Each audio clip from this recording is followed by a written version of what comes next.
नमस्ते, कैसे हैं आप सब। चलिए देखते हैं आज खुश रहने के लिए टैरो हमें क्या बताना चाहते हैं। देखते हैं आज आपके पर्सन के बारे में हम क्या जान सकते हैं, क्या उनकी एनर्जीज हैं, क्या वो सोच रहे हैं इस कनेक्शन के बारे में। अगर आप नो कांटेक्ट में हैं, कांटेक्ट में हैं, आप किसी थर्ड पार्टी सिचुएशन में हैं, किसी भी तरह के रिलेशनशिप में हैं, तो जहाँ पे आपको कुछ फियर्स हैं या आप कंफ्यूज हैं कि क्या चल रहा है। सो ऑब्वियसली अगर आपका रिलेशनशिप बिल्कुल ठीक चल रहा है तो आप यहाँ पे नहीं आएंगे। किसी भी तरह का कोई इशू चल रहा है तो देखते हैं आपके पर्सन की क्या एनर्जीज, इंटेंशंस, क्या चल रहा है दिमाग में। Chemistry, escape, guilty, unsatisfied, indecisive, overall energy third party. Okay, so third party situation आप लोगों में से कई लोगों के लिए होगी शायद। यहाँ पे इस बंदे की एनर्जी आपके लिए केमिस्ट्री, जहाँ पे साइलेंस है, आप लोग बात नहीं कर रहे हैं, पर फिर भी एक खिंचाव है एक दूसरे की तरफ, जहाँ पे आप कोशिश हो सकता है करी हो मूव ऑन करने की या किसी और के साथ एंगेज करने की, किसी और के साथ जाने की, पर वो हो नहीं पाया, या अगर हुआ भी तो मतलब वो एनर्जी वहाँ पे सेम नहीं है, उस तरह की फीलिंग वहाँ पे नहीं होती है। एक स्पार्क है जैसे आप दोनों के बीच में यहाँ पे, चाहे वो अच्छी यादें हों, चाहे बुरी यादें हों, चाहे लड़ाई की हों, चाहे साथ में बहुत अच्छा टाइम स्पेंड किया हो, पर उस सब में ही केमिस्ट्री दिखती है इनको। आपको कोई ऐसा नहीं है कि भूल गए हैं। एस्केप, अवॉइडेंस, तो आई डोंट नो इन्होंने क्या अवॉइड किया है। हो सकता है कोई सिचुएशन अवॉइड की हो, या हो सकता है आप ही को अवॉइड किया हो किसी वजह से। एक तरह से इमोशनली भाग गए किसी सिचुएशन से, किसी जगह से, क्योंकि केमिस्ट्री साथ में है। कोई कॉन्फ्लिक्ट था, किसी तरह का प्रेशर था, तो वो हैंडल नहीं करना चाहते थे, तो सबसे बढ़िया है कि वहाँ से दुम दबा के भाग लो। सुपरफिशियल थोड़ा सा इनकी एनर्जी रही है इस कनेक्शन में, और उसकी वजह से इनको गिल्ट फील हो रहा है यहाँ पे, जो दैट इज़ व्हाट गिल्टी यहाँ पे। अपने पास्ट एक्शन से, जो एक्शंस नहीं लिए उनसे, जो डिसऑनेस्टी कहीं पे की है, या जिस तरह से इमोशनली रफा दफा कर दिया, चीज़ों को सॉर्ट आउट नहीं किया, उन सब चीज़ों को लेके कहीं ना कहीं एक गिल्ट की एनर्जी है यहाँ पे इस समय उनमें। इनको पता है इन्होंने आपको हर्ट किया है, और उस वजह से इनको अब अंदर से मतलब जैसे आत्मा झंझोड़ती है ना, कभी तो झंझोड़ेगी, ऐसा थोड़ी ना है कि चलता ही रहेगा, मतलब इतने भी नामकूल कैसे हो सकता है कोई। गिल्टी फील कर रहे हैं, थोड़ा सा इमोशनली थोड़ा सा स्टक शायद फील कर रहे हैं इसके साथ, बहुत खुश नहीं है अपनी लाइफ में, और जैसे भी चीज़ें आप दोनों के बीच में शायद हुई हों उससे भी खुश नहीं है। तो अपनी लाइफ में ये अनसैटिस्फाइड की एनर्जी है, जहाँ पे हो सकता है कि कुछ जनरली लाइफ में चल रहा हो, या मूव ऑन करने की कोशिश कर रहे हो सकता है और लोगों से मिल रहे हो, पर वो सेटिस्फैक्शन नहीं मिल रही है, कुछ भी फुलफिलिंग नहीं फील हो रहा है यहाँ पे। जो भी मतलब हर चीज़ में आपके साथ कंपेयर कर रहे हैं लोगों को, या कोई जो भी एफर्ट कर रहा है उसको, या जो भी कोई मिलता है उसको आपके साथ कंपैरिजन, मुझे लगता है कि ऐसा हो रहा है। इनडिसाइसिव, यहाँ पे हमेशा की तरह डिसीजन तो ये ले नहीं सकते हैं, और इनको मालूम है कि इनके इनडिसीजन की वजह से आपको तकलीफ हो रही है, पर फिर भी इनसे हिला नहीं जा रहा है।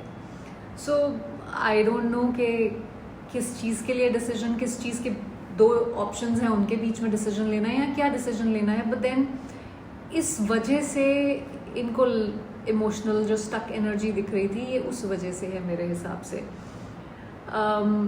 जो ओवरऑल एनर्जी है थर्ड पार्टी, ये जो आउटसाइड इन्फ्लुएंस यहाँ पे कहीं से आ रहा है, जहाँ पे फैमिली, फ्रेंड्स, रोमांटिक पार्टनर, कुछ भी हो सकता है, ज़रूरी नहीं है कि एक रोमांटिक पार्टनर ही हो, पर वो कहीं ना कहीं ये इनडिसीजन क्रिएट कर रहा है, और उसकी वजह से इनको गिल्ट फील हो रहा है। तो मैं ये कहूँगी कि अभी भी डीपली कनेक्टेड आपसे फील करते हैं, एक लॉन्गिंग की एनर्जी है, इमोशनल अनरेस्ट है, पर एक जैसे पुश एंड पुल साइकिल इनका चल रहा है, जहाँ पे ये सच को फेस नहीं करना चाहते हैं, भाग रहे हैं सच से कि इनको क्या चाहिए, और उस वजह से ये अपनी ज़िंदगी में खुश नहीं है, इमोशनली सेटिस्फाइड नहीं है, एनर्जेटिकली अभी भी आपसे कहीं ना कहीं कनेक्टेड है। सो यहाँ पे ये प्रॉब्लम हो रही है, तो खींचतान चल रही है बेसिकली। चलिए देखते हैं कि इवेंचुअली ये अपने दिल की बात सुनेंगे क्या। इवेंचुअली मेरे व्यूअर्स के पर्सन अपने दिल की बात सुनेंगे मेरे व्यूअर्स के साथ आने के लिए। Responsibilities inseparable, irreplaceable, overall energy unworthy। देखिए काफ़ी पावरफुल स्प्रेड है यहाँ पे, काफ़ी सारे इमोशंस नाच कर रहे हैं, तांडव कर रहे हैं इनके सर पे, मुझे ऐसा लग रहा है। ये कहीं ना कहीं एक खींचतान है अपनी रिस्पॉन्सिबिलिटी और दिल क्या चाह रहा है उसके बीच में, ये रिस्पॉन्सिबिलिटी और इनसेपरेबल के साथ। जैसे इन्होंने अपने आप को जो भी रिस्पॉन्सिबिलिटीज़ थी उसमें ये बिल्कुल अपने आप को दबाए रखा, बिजी रखा, अपने आप को सोचा कि मैं ये मूव ऑन कर सकता हूँ, मुझे कोई फ़र्क नहीं पड़ रहा है, कैसे होगा क्या होगा देखी जाएगी, क्या फ़र्क पड़ता है, किसी को क्या फ़र्क पड़ता है, मुझे तो नहीं पड़ता। सो इस तरह की एनर्जी है उसकी। पर कुछ भी ये करते रहे हों, ठीक है, ये अपने जो भी रिस्पॉन्सिबिलिटीज़ थी उसका ध्यान लगाने में बिज़ी रहे, यहाँ इनको उसमें थोड़ा डिस्ट्रैक्शन था, पर उसके बावजूद भी जो भी इन्होंने किया, जिसके साथ भी रहने की कोशिश की, आपकी प्रेजेंस, आपकी एनर्जी फिर भी कहीं ना कहीं इनके आसपास मंडराती रहती है, और ये इनके लाइफ में प्रॉब्लम है एक। इनको अब रियलाइज़ हो रहा है कि ये कहीं आपको शायद डिज़र्व ही नहीं करते हैं, क्योंकि आप जिस तरह से कनेक्शन में आपने एनर्जी डाली है, या जो भी आपने यहाँ पे एक तरह से प्यार से इसको सींचा है कनेक्शन को, ये वो डिज़र्व ही नहीं करते, क्योंकि इन्होंने कभी कुछ किया ही नहीं इस कनेक्शन के लिए। पर इनको ये लगता है कि आप दोनों इनसेपरेबल हो, अलग नहीं हो सकते हो। और जो भी ये फील करते थे आपके लिए, एक्शन लेंगे कि नहीं लेंगे वो मैं नहीं बता सकती हूँ, क्योंकि ये जो इंसान है ना, ये वो लातों का भूत है, बातों से नहीं मानने वाला है। पर ये जो भी फील करते थे आपके लिए, वो फील करना बंद नहीं किया है। इनको ये नहीं लगता, ये लगता है कि मतलब जो वो टाइम आपके साथ स्पेंड किया है उसको मतलब अंडू नहीं किया जा सकता, दिमाग से इरेज नहीं हो सकता, जो मर्जी कर लो, जितने मर्जी, मतलब इट्स लाइक वो ऐसे है कि बंदर पेड़ पे चढ़ाना है तो वो नहीं हो सकता, अब बंदर को तो पेड़ पे चढ़ा नहीं ना सकते अब। ये मेरे हिसाब से अपने दिल की बात सुनेंगे, क्योंकि आप वही इररिप्लेसेबल एनर्जी बार बार आज की रीडिंग्स में आ रही है, कई सारी रीडिंग्स में आई है ये, तो मुझे ऐसा डेफिनेटली लगता है कि ये अपने दिल की बात सुनेंगे, दिल की आवाज़ सुनेंगे। पर उससे पहले इनको थोड़ी सी रिस्पॉन्सिबिलिटी लेनी पड़ेगी अपने एक्शंस जो भी इनके थे उसके तरफ, क्योंकि ये जो बॉन्ड आप दोनों का है ये एक इनविजिबल है पर एक अनब्रेकेबल बॉन्ड भी है, तो ये इससे भाग नहीं सकते हैं। चलिए देखते हैं कि इनके मन में ऐसी क्या चीज़ है जो ये आपको बताना चाहते हैं पर बता नहीं पा रहे हैं।